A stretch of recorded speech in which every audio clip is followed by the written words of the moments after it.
What's going on, YouTube? It's your boy LonnieReacts, and today we are back with another reaction video. This video is titled More Nice People Who Snapped in History. This is a video about a series history. We haven't watched one of his videos in a little minute, actually, but we are back and we are better. And as usual, I don't have too much to say, so let's just jump into this video and learn about nice people who snapped in history. It's a lot of nice Videos from people here who will be snapped voiced by today. someone else until I get back. See you again in a few months. Today we're covering more stories from history when normal people were pushed to their limit and finally snapped. Maria Oktyabrsky. It's 1925 and a 20-year-old woman named Maria meets and falls in love with a handsome Soviet army cadet named Ilya Oktyabrsky. They quickly get married and set out to make a life together in the city of Kiev. Maria loves her husband dearly, and she does everything she can to become a good military wife. She joins the Military Wives Council and even trains to become a nurse in the army. She proudly tells everyone she knows, "Marry a serviceman and you'll serve in the army." And Ilya appreciates the effort.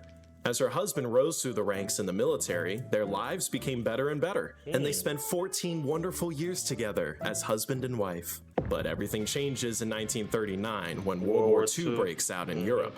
And by 1941, the Soviet Union had officially joined the war.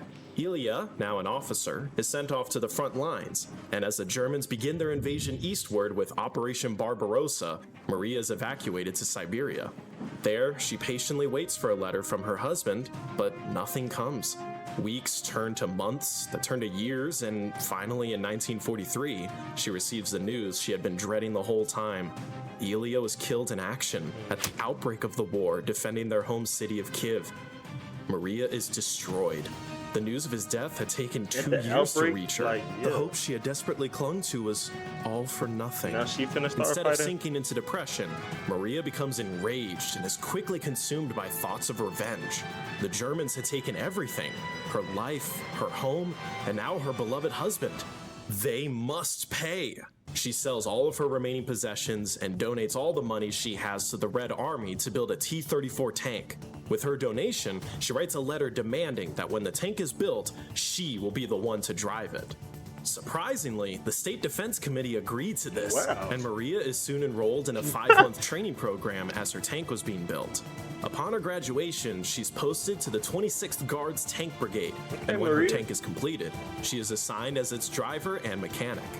In memory of her husband, she has the words "Fighting Girlfriend" printed on her tank's turret. Oh man, I'm so excited to finally see our tank. We should name it something cool, like the Widowmaker or the Red Ham... The Fighting Girlfriend. I actually like that. You gotta be fucking kidding me. Her crew thinks this is a joke or some kind of Red Army publicity stunt. They can't believe they're gonna be stuck in a tank with some middle-aged woman driving them around. But Maria soon proves all of her doubters wrong. On October 21st, 1943, hostilities break out near Smolensk, and the Fighting Girlfriend is deployed into its first battle.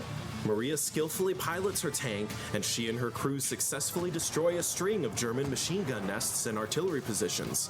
As she pushes onwards, her tank comes under heavy fire, and a shell disables one of her tank treads, stranding them in the middle of the battle. Disregarding orders, Maria rushes out to fix the issue. The Germans see her and unleash a torrent of gunfire at her position. She fixes the treads, jumps back into the tank, and drives away, saving her crew and earning their complete trust. After this battle, she is promoted to the rank of sergeant. A month later, on November 17th, the Fighting Girlfriend joins a night battle against a German position near Novoye Selo in the Vitebsk region. Maria's tank comes under heavy artillery fire, and once again, an explosion takes out its tracks. She and a fellow crewman leave the tank to repair the treads while their comrades provide cover fire from the turret. They're able to fix it and rejoin the battle. 2 months later, in January of 1944, Maria and her crew join another night battle near the village of Krinky. She skillfully drives her tank into position, and the Fighting Girlfriend opens fire and takes out a string of German defenses on the front line. For a third time, their treads are knocked out by an artillery shell, and again, without concern for her own safety, Maria leaps out to repair it. Under a storm of enemy fire, she once again manages to repair the issue, but this time, her luck runs out.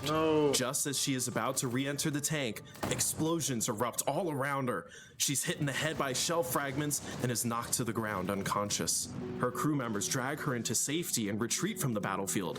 She remained in a coma for 2 months months, until she ultimately passed away from her injuries. Her tour of vengeance had lasted just 1 year. Though her time in the war was short, Maria was posthumously made a hero of the Soviet Union, a distinction equivalent to the Medal of Honor. I thought she was gonna Francois Lolone. Okay, this guy is probably not what I would consider nice, but he definitely did snap, and it was one of the most extreme crash outs in history. In 1630, a boy named Jean-David Now was born in Les Sables d'Olonne in France. His family is dirt poor, so as soon as he is old enough, he is sold off into indentured servitude and eventually finds himself in the Caribbean working on a plantation. There, he fulfills his obligations and is released in 1650. Finally a free man, he wanders from island to island and eventually makes his way to French-controlled Saint-Domingue, an area in modern-day Haiti on the island of Hispaniola. There, he finds and is welcomed into a group of buccaneers. These men were originally hunters who had gained their nickname from the Buchan smoking racks they would use to smoke the wild game they would catch. But by the 1650s, increasing Spanish pressure on Hispaniola had made hunting more and more difficult, and they were slowly forced to turn to crime and piracy to survive. Amongst this crew of hunters turned pirates, Jean finds the family he had been searching for his entire life. They give him the name Francois Lolone, the French guy from Olonne, and he learns their ways of both hunting and pirating. For the first time, Francois feels alive. He's treated like an equal, and together with his new family, they go out on raids, hijacking Spanish ships throughout the Caribbean. Everything was great until he lost everything again. 2 years into his new pirate life, Francois and his crew find themselves shipwrecked on the Yucatan Peninsula. While walking towards town to get supplies, they're ambushed by Spanish soldiers, and though the buccaneers try to fight back, it is a massacre. Only Francois manages to survive by smearing himself with the blood of his friends and hiding amongst their dead bodies. When the Spanish soldiers leave, Francois crawls out from under the lifeless bodies of his friends, and he turns to look at their mangled and contorted remains. The only people who had ever shown him kindness were all dead. And in this moment, something inside Francois snaps. The world had been nothing but cruel to him, and now he will return the favor. With the help of some escaped slaves, Francois rows a tiny rowboat back to Tortuga, a buccaneer sanctuary island. There, he is given a new ship and quickly recruits a new crew to enact his revenge against the Spanish. Instead of robbing ships, Francois targets and begins terrorizing Spanish towns and settlements throughout the Caribbean. Consumed with hatred, he brutally tortures and kills everyone he finds before taking their riches. This catches the attention of the Spanish administrators in the area, and the governor of Cuba sends a ship of 90 soldiers to Tortuga to capture Francois. This expedition ends in complete disaster as Francois and his buccaneers capture the crew. As the bound Spanish soldiers are brought onto his ship and lined up, Francois stares with hate in his eyes and menacingly sharpens his sword. One by one, he personally beheads 89 of the 90 soldiers and gives the lone spared survivor a message for the governor of Cuba. I shall never henceforward give quarter to any Spaniard whatsoever, and I have great hopes I shall execute on your own person the very same punishment I have done upon them you sent against me. Francois continued to terrorize Spanish ships and settlements and quickly became infamous for the horrific forms of torture he would inflict on anyone his men captured. He would cut pieces of flesh off of his victims, burn them alive, and perhaps his piece de resistance. He would tie a thick rope around his victims' necks and tighten it until their eyes popped out. What? He took no prisoners, preferring to torture and kill everyone he encountered, leaving just one survivor each time to tell the tale. In 1666, Francois joined forces with another infamous buccaneer named Michel Le Basque, and together they raided the city of Maracaibo. When they discovered that most of the townspeople had hidden their gold and fled before they got there, he sent his men out to track them down and tortured them until they handed over all the wealth in the city. They then moved on to the town of Gibraltar, where despite being outnumbered, they massacred its entire garrison. They take the townspeople hostage and announce to the Spanish officials that they're holding the city ransom. This ransom is quickly paid, which annoys Francois, so he ransacks the city anyway. In his final act on this particular expedition, he plunders the native fishing villages in the area and sets their huts on fire, which seems completely unnecessary since they weren't even Spanish, but I guess was still completely in character for this guy. In 1667, Francois gathers another crew and sets out on an expedition to Honduras. After pillaging a coastal town, his crew is ambushed by Spanish soldiers and he barely escapes with 2 hostages. They make it to a clearing and he turns on his prisoners and slowly draws his sword. Wait, what are you doing? Oh God, stop!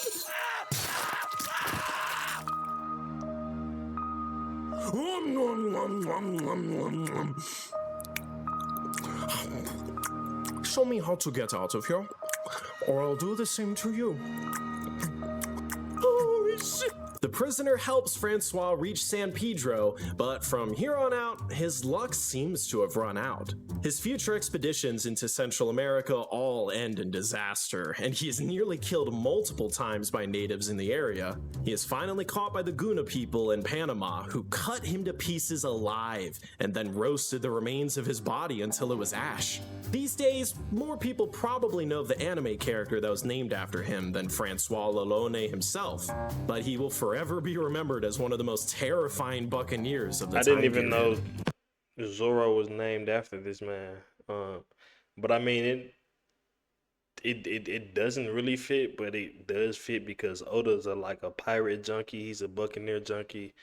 So yeah, it somewhat makes sense. Henry Barry Lowry. It's April 12th, 1861, and 16-year-old Henry Lowry sprints across his father's farm, laughing as he tries to escape his brothers. The Lowry family are Lumbee, members of a North Carolina indigenous tribe, and they have lived in Robeson County for generations, eking out a simple living farming their land next to the swamp. But little did they know their world is about to change forever. At that exact moment, off in South Carolina, Confederate guns fire on Fort Sumter, and the American Civil War had begun. The Confederate Army begins forcibly conscripting young Lumbee men to build forts. The working conditions are horrible, and many Lumbee die of disease. Upon hearing about the awful conditions, and also not wanting to fight for a country that does not consider them as equals, many of the Lowry men begin to hide out in the swamp nearby. The war drags on, and their food and supplies begin to run out, and now they're beginning to starve. So, Henry begins to lead some of his relatives into town to steal from the wealthiest plantations in the area. Unsurprisingly, these guys do not like this one bit. Rumors soon begin to swirl around the town that the Lowrys are helping escaped Union soldiers and sheltering them in the swamp. And in response, the local elites decide that the Lumbees need to be taught a lesson. In 1864, the Confederate postmaster James P. Barnes accuses the Lowrys of stealing 2 of his hogs. He knows that a jury of local elites won't trust these free people of color, and this would almost certainly lead to their executions. Allen Lowry, the head of the family and Henry's dad, pleads with Barnes that he knows his family would never do anything like that, but Barnes doesn't want to hear it. He tells Allen he wants to go to the police, and Henry, who had listened to the whole conversation, watches his father slump in defeat as Barnes walks away. Henry's 19 now and has learned through the war that the Lumbee will never be treated fairly by these men. So, on the night of December 21st, 1864, Henry takes his rifle and finds Barnes walking home and blocks the postmaster's path. Seeing Henry's rifle, Barnes holds his hands up as if to say he doesn't want any trouble. But Henry has already made his decision. This man had threatened his father. And so, he raises his rifle, takes aim, and shoots Barnes square in the chest. In the blink of an eye, Henry is now a murderer, an outlaw. But if this is what it takes to protect his family, so be it. With his last breath, Barnes shouts out, "The Lowrys have killed me!" Which was pretty much the worst thing that could happen when you murder a guy in a small town. No way. No, that is like the worst look. Wow. Henry's plan of quietly taking care of business completely backfires, but without any direct proof that he was a shooter, he escapes arrest. All of the prominent plantation families are enraged. and want the Lumbies taken care of. And to carry out their form of justice, they call on one of the most infamous groups in American history. Made up primarily of wealthy men who had bribed their way out of serving in the war, the Home Guard was originally formed to protect citizens and help with local conscription. I've never heard of However, them. by 1864, they had devolved into Confederate thugs drunk with power. Spurred by the murder of Barnes, they ride into Robeson County and begin harassing random Lumbies just to try to get a rise out of one of the Lowry men. The worst of the Home Guard is a man named James Brantley Harris, who begins assaulting Lumbee women. When Harris is warned to stop or face the consequences, he laughs and shoots and kills Jarman Lowry, one of Henry's cousins. Jarman's brothers, who were conscripted to This nigga gonna be Henry next body. That's Henry next body. build forts for the Confederates, return home to mourn their brother. But Harris finds them and has them arrested. Wow. He says he'll escort the boys back to the fort to resume their work. But once out of town, he beats them to death and claims that he only acted in self-defense.